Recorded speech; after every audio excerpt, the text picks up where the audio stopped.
ရေလုံသားကြီးတွေရဲ့အဆိုအရငါးဖမ်းလုပ်ငန်းကိုမကောင်း6လကောင်း6လလို့သတ်မှတ်ထားပေမဲ့လုပ်ငန်းကောင်းချိန်ဖြစ်တဲ့သတင်းထုတ်ဆောင်ပုံငါးတက်ချိန်ရာသီ6လမှာလဲငါးဖမ်းသီးရရှိမှုဟာအရင်နှစ်တွေကထက်တိတိတသာလျော့နေလာပါတယ်လောကရခွင့်ရရှာပါမကောင်းလုပ်တဲ့လူတွေကများတယ်ငါးပါးဆိုတာရှာတက်တက်ပါမရခင်းသားယုံတက်တက်အပိတ်သားလိုက်ကိုမရ4-5သောတော့မရဒီနေ့ပုံမှန်ဝင်မရခုနေရတော့ကိုမရဘူး4-500 1000တော့ပြီဘူးခင်းသားယုံတက်တက်ခုနေ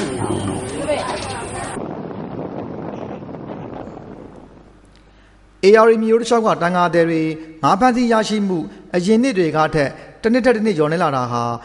မြစ်ရည်အတက်ကြမတည်ငြိမ်မှုကြောင့်ဖြစ်တယ်လို့ပညာရှင်များကသုံးသပ်ပြောဆိုကြပါတယ်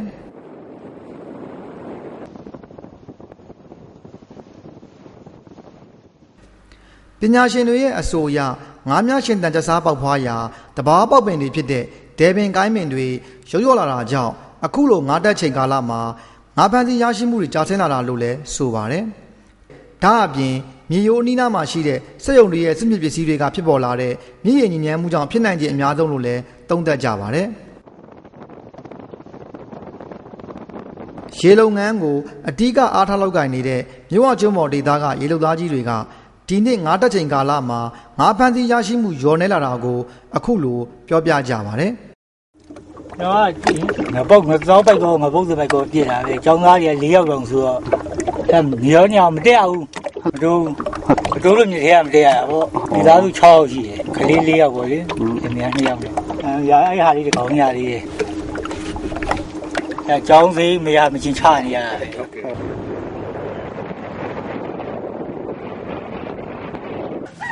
ခုလေးနဲ့အောက်ကတက်လာတာကျွန်တော်အောက်သွားပြီဘာမှမဖြစ်ဒီက6ရက်ပြစ်တော့မှအဲ့ဒါလေး3000ဆိုရဘာလို့ရမှာတော့ကိုအရင်သားမင်းယောက်ကစားတာနဲ့ကိုပိုင်ဆိုရင်တော့ကောင်းတာပေါ့လေအခုတော့မှကျွန်တော်ဝင်နေသွားဘူးဘာလဲရန်ကုန်ကြီးမှာတိုးတယ်ဆိုလို့ထူးလေးဒီမှာမှမရပဲနေရတော့ရတဲ့စီလိုက်ရှာမှသွားကြဘူးဟိုကလည်းပြန်ကြားပြန်ဟိုရက်ကတိုးတယ်ကိုမတိုးဆိုတော့ကိုလိုကလာစီဟိုကလည်းလကားသွားလို့မရမီယိုဗလာအစင်ဆက်ရေလုပ်ငန်းကိုသာအဓိကအားထားလောက်ကိုင်နေသူတွေအတွက်တော့အခုလိုငါးဖမ်းသီးရရှိမှုလျော့နေနေတာကြောင့်အခြေခံစားဖို့နေရေးပုံမခက်ခဲလာနေကြောင်းပါခင်ဗျာ